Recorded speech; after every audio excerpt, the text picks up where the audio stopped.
सुखमय जीवन। चंद्रधर शर्मा गुलेरी। परीक्षा देने के पीछे और उसके फल निकलने के पहले दिन किस बुरी तरह बीतते हैं, ये उन्हीं को मालूम है जिन्हें उन्हें गिनने का अनुभव हुआ है। सुबह उठते ही परीक्षा से आज तक कितने दिन गए, ये गिनते हैं, और फिर कहावती 8 हफ्ते में कितने दिन घटते हैं, ये गिनते हैं। कभी कभी उन 8 हफ्तों पर कितने दिन चढ़ गए, ये भी गिनना पड़ता है। खाने बैठे हैं और डाकिये के पैर की आहट आई, कलेजा मुंह को आया। मोहल्ले में तार का चपरासी आया कि हाथ पांव कांपने लगे। न जागते चैन न सोते। सपने में भी ये दिखता है कि परीक्षक साहब एक 8 हफ्ते की लंबी छुरी लेकर छाती पर बैठे हुए हैं। मेरा भी बुरा हाल था।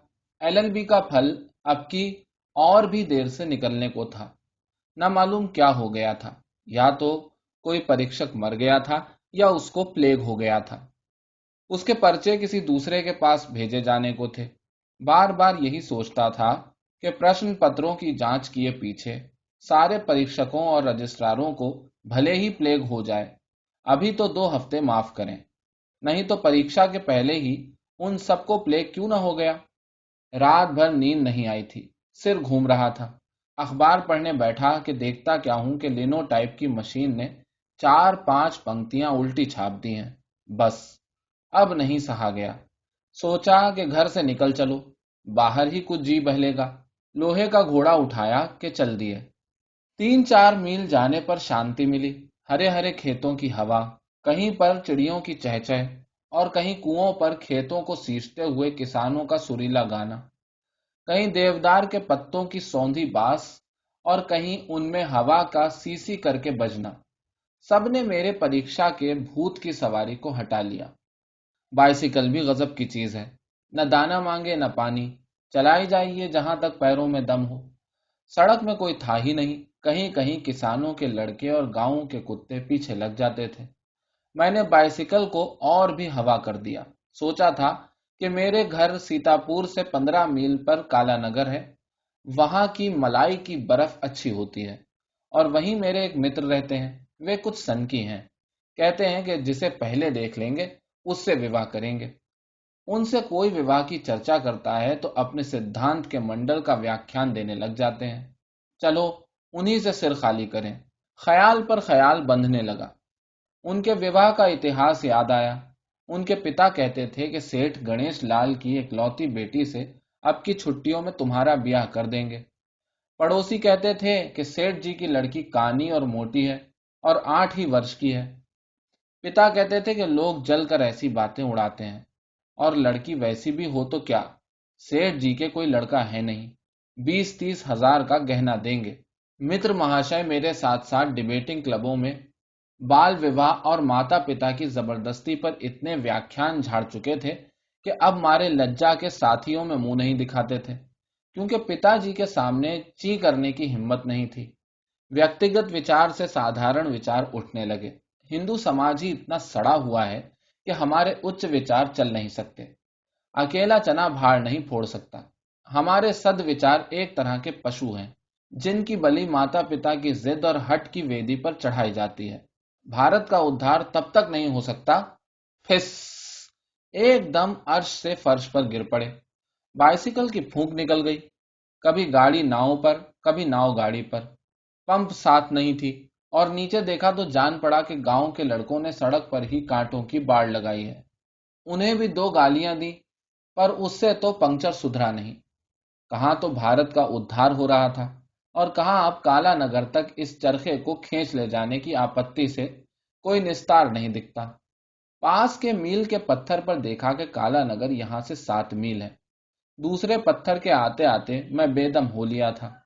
धूप जेठ की, और कंकरीली सड़क, जिसमें लदी हुई बैलगाड़ियों की मार से 6-6 इंच शक्कर की सी बारीक पिसी हुई सफेद मिट्टी बिछी हुई।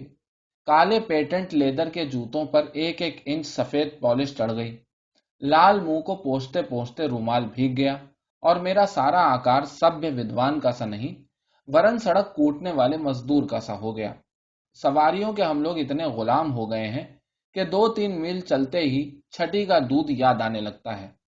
बाबूजी, क्या बाइसिकल में पंक्चर हो गया?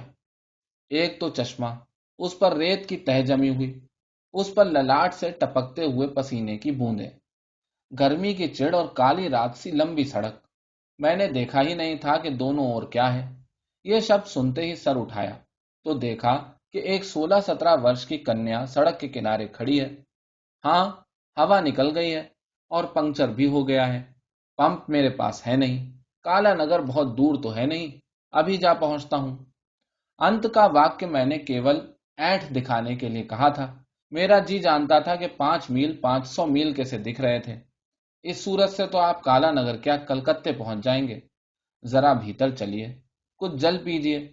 अभी जीप सूख कर तालू से चिपक गई होगी। चाचा जी की बाइसिकल में पंप है और हमारा नौकर गोविंद पंक्चर सुधारना भी जानता है। नहीं नहीं, नहीं नहीं क्या, हाँ हाँ। यूं कहकर बालिका ने मेरे हाथ से बाइसिकल छीन ली और सड़क के एक तरफ हो ली। मैं भी उसके पीछे चला। देखा कि एक कटीली बाड़ से घिरा बगीचा है जिसमें एक बंगला है। यहाँ पर कोई चाचा जी रहते होंगे, परंतु ये बालिका कैसी। मैंने चश्मा रुमाल से पोंछा और उसका मुंह देखा। पारसी चाल की एक गुलाबी साड़ी के नीचे चिकने काले बालों से घिरा हुआ उसका मुखमंडल दमकता था और उसकी आंखें मेरी ओर कुछ दया, कुछ हंसी और विस्मय से देख रही थी। बस पाठक, ऐसी आंखें मैंने कभी देखी ही नहीं थी। मानो वो मेरे कलेजे को घोल कर पी गईं। एक अद्भुत कोमल शांत ज्योति उनमें से निकल रही थी। कभी एक तीर में मारा जाना सुना है, कभी एक निगाह में हृदय बेचना पड़ा है, कभी तारा मैत्रक और चक्षु मैत्रक नाम आए हैं। मैंने एक सेकंड में सोचा और निश्चय कर लिया कि ऐसी सुंदर आंखें त्रिलोकी में न होंगी, और यदि किसी स्त्री की आंखों को प्रेम बुद्धि से कभी देखूंगा तो इन्हीं को। आप सीतापुर से आए हैं? आपका नाम क्या है? मैं जयदेव शरण वर्मा हूँ। आपके चाचा जी? ओहो, बाबू जयदेव शरण वर्मा, बीए, जिन्होंने सुखमय जीवन लिखा है। मेरा बड़ा सौभाग्य है कि आपके दर्शन हुए। मैंने आपकी पुस्तक पढ़ी है और चाचा जी तो उसकी प्रशंसा बिना किए एक दिन भी नहीं जाने देते हैं। वे आपसे मिलकर बहुत प्रसन्न होंगे। बिना भोजन किए आपको न जाने देंगे। और आपके ग्रंथ को पढ़ने से हमारा परिवार सुख कितना बढ़ा है, इस पर कम से कम 2 घंटे तक व्याख्यान देंगे। स्त्री के सामने उसके नैहर की बड़ाई कर दे और लेखक के सामने उसके ग्रंथ की, यह प्रिया बनने का अमोघ मंत्र है। जिस साल मैंने बीए पास किया था उस साल कुछ दिन लेखन की धुन उठी थी। लॉ कॉलेज के फर्स्ट ईयर में सेक्शन और कोर्ट की परवाह न करके एक सुखमय जीवन नामक पोथी लिख चुका था। समालोचकों ने आड़े हाथों लिया था और वर्ष भर में 17 पत्रियां बिकी थीं।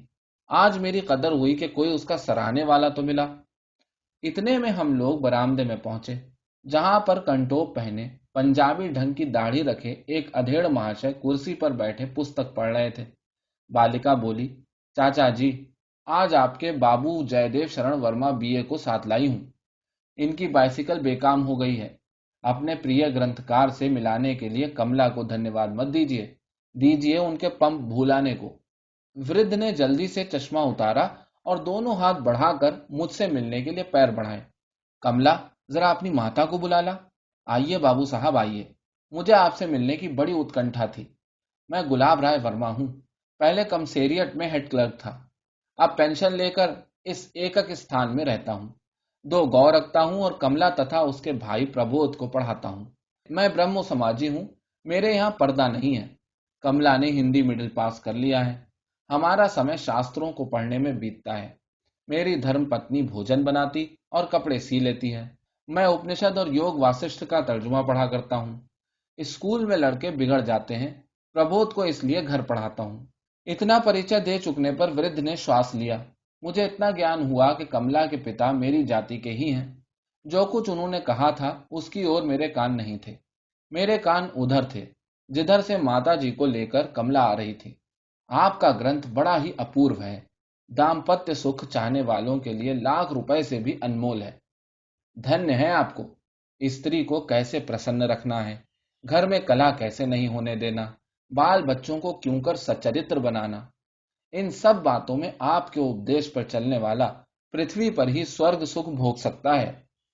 पहले कमला की माँ और मेरी कभी कभी खटपट हो जाया करती थी। उसके ख्याल अभी पुराने ढंग के हैं। पर जब से मैं रोज भोजन पीछे उसे आध घंटे तक आपकी पुस्तक का पाठ सुनाने लगा हूं, तब से हमारा जीवन हिंडोले की तरह झूलते झूलते बीतता है। मुझे कमला की मां पर दया आई, जिसको वो कूड़ा करकट रोज सुनना पड़ता होगा। मैंने सोचा कि हिंदी के पत्र संपादकों में ये बूढ़ा क्यों ना हुआ। यदि होता तो आज मेरी तूती बोलने लगती। आपको ग्रस्त जीवन का कितना अनुभव है, आप सब कुछ जानते हैं। भला इतना ज्ञान कभी पुस्तकों में मिलता है? कमला की मां कहा करती थी कि आप केवल किताबों के कीड़े हैं, सुनी सुनाई बातें लिख रहे हैं। मैं बार बार ये कहता था कि इस पुस्तक के लिखने वाले को परिवार का खूब अनुभव है। धन्य है आपकी सहधर्मिणी, आपका और उसका जीवन कितना सुख से बीतता होगा। और जिन बालिकों के आप पिता हैं, वे कैसे बड़भागी हैं कि सदा आपकी शिक्षा में रहते हैं। आप जैसे पिता का उदाहरण देखते हैं। कहावत है कि वैश्या अपनी अवस्था कम दिखाना चाहती है और साधु अपनी अवस्था अधिक दिखाना चाहता है। भला ग्रंथकार का पद इन दोनों में किसके समान है? मेरे मन में आई कि कह दूं कि अभी मेरा 25वां वर्ष चल रहा है। कहाँ का अनुभव और कहाँ का परिवार। फिर सोचा कि ऐसा कहने से मैं वृद्ध महाशय की निगाहों से उतर जाऊंगा और कमला की मां सच्ची हो जाएगी कि बिना अनुभव के छोकरे ने ग्रस्त के कर्तव्य धर्मों पर पुस्तक लिख मारी है। यह सोचकर मैं मुस्कुरा दिया और ऐसी तरह मुंह बनाने लगा कि वृद्ध समझा कि अवश्य मैं संसार समुद्र में गोते मारकर नहाया हुआ हूं। वृद्ध ने उस दिन मुझे जाने नहीं दिया। कमला की माता ने प्रीति के साथ भोजन कराया और कमला ने पान ला कर दिया। न मुझे अब कालानगर की मलाई की बर्फ याद रही, न सन की मित्र की। चाचा जी की बातों में फी सैकड़े 70 तो मेरी पुस्तक और उनके रामबाण लाभों की प्रशंसा थी, जिसको सुनते सुनते मेरे कान दुख गए।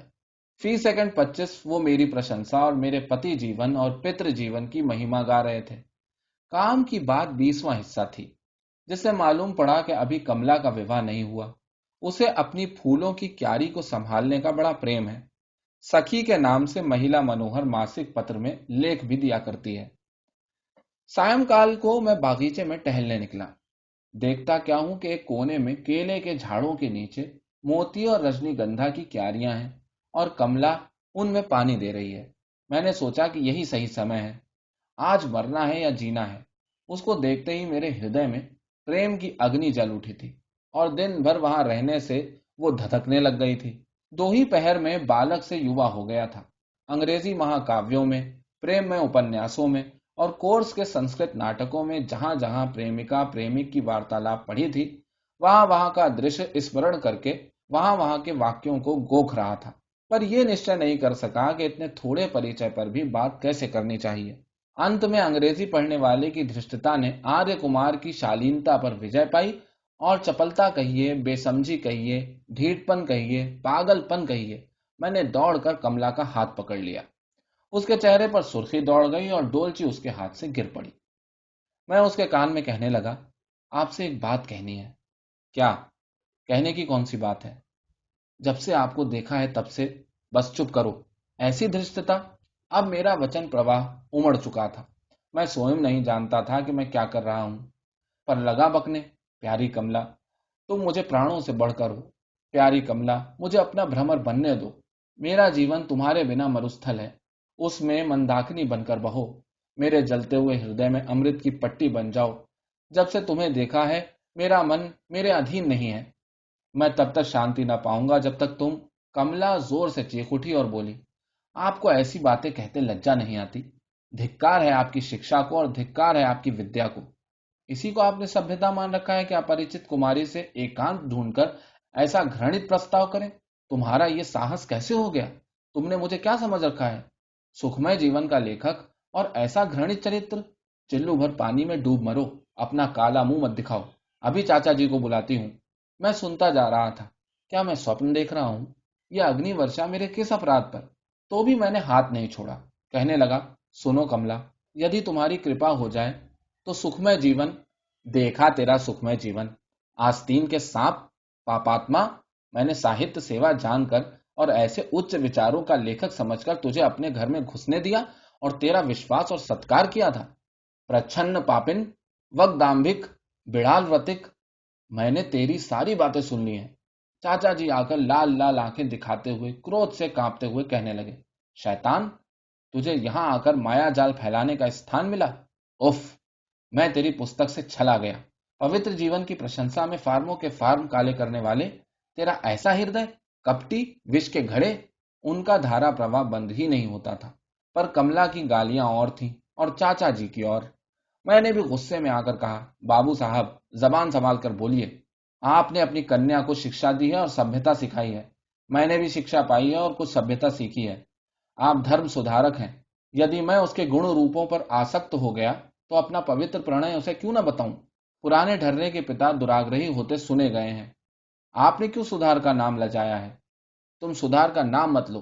तुम तो पापी हो। सुखमय जीवन के कर्ता होकर भाड़ में जाए सुखमय जीवन। उसी के मारे नाकों दम है। सुखमय जीवन के कर्ता ने क्या ये शपथ खा ली है कि जन्म भर कुंवारा ही रहे? क्या उसे प्रेम भाव नहीं हो सकता? क्या उसमें हृदय नहीं होता? हैं? जन्म भर कुंवारा हैं काहे की? मैं तो आपकी पुत्री से निवेदन कर रहा था कि जैसे उसने मेरा हृदय हर लिया है, वैसे यदि अपना हाथ मुझे दे दे तो उसके साथ सुखमय जीवन के उन आदर्शों का प्रत्यक्ष अनुभव करूं जो अभी तक मेरी कल्पना में है। पीछे हम दोनों आपकी आज्ञा मांगने आते। आप तो पहले ही दुर्वासा बन गए। तो आपका विवाह नहीं हुआ? आपकी पुस्तक से तो जान पड़ता है कि आप कई वर्षों के गृहस्थ जीवन का अनुभव रखते हैं। तो कमला की माता ही सच्ची थी। इतनी बातें हुई थी, पर ना मालूम क्यों मैंने कमला का हाथ नहीं छोड़ा था। इतनी गर्मी के साथ शास्त्रार्थ हो चुका था, परंतु वो हाथ जो क्रोध के कारण लाल हो गया था, मेरे हाथ में ही पकड़ा हुआ था। अब उसमें सात्विक भाव का पसीना आ गया था और कमला ने लज्जा से आंखें नीची कर ली थी। विवाह के पीछे कमला कहा करती है कि ना मालूम विधाता की किस कला से उस समय मैंने तुम्हें झटक कर अपना हाथ नहीं खींच लिया।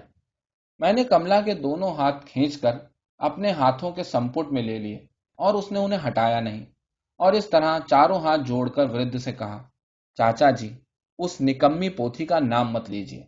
बेशक कमला की मां सच्ची हैं।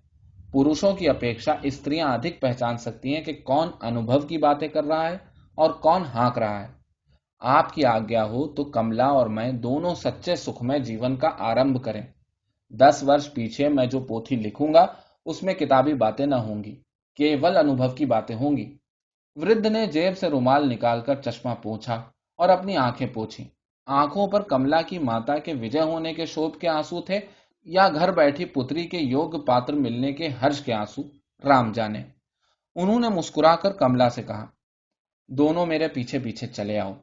कमला, तेरी मां ही सच कहती थी। वृद्ध बंगले की ओर चलने लगे।